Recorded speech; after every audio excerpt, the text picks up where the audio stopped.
Hello అండి, welcome to Vakratunda kitchen. ఈరోజు మా మధ్యాహ్నం రెసిపీస్ చూపిస్తాను చూడండి. చాలా బాగా వచ్చాయన్నీ.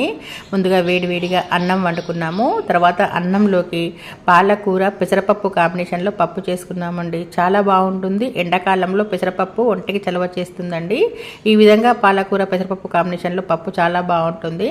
తర్వాత నంచుకోవడానికి ఈ విధంగా ఆలుగడ్డ ఫ్రై చేసుకున్నాము. చాలా బాగా వచ్చిందండి. తర్వాత ఆలుగడ్డ పొట్టు పడేయకుండా ఈ విధంగా ఫ్రై చేశాను. ఆలుగడ్డ పొట్టుతో ఈ విధంగా ఫ్రై చేసుకుంటే చాలా రుచిగా ఉంటుంది.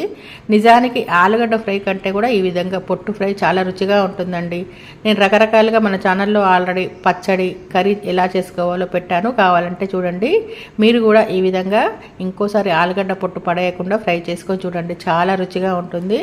తర్వాత వచ్చేసి ఈరోజు ఆలుగడ్డతో ఆవకాయ ప్రిపేర్ చేసుకున్నాము. చాలా బాగుంటుందండి. ఈ ఆలుగడ్డ ఆవకాయ వేడి వేడి అన్నంలో వేసుకొని తిన్నారంటే చాలా రుచిగా ఉంటుంది. చూడండి ఎంత బాగా వచ్చిందో. మీకు కావాలంటే కామెంట్ పెట్టండి, నేను వీడియో చేసి పెడతాను.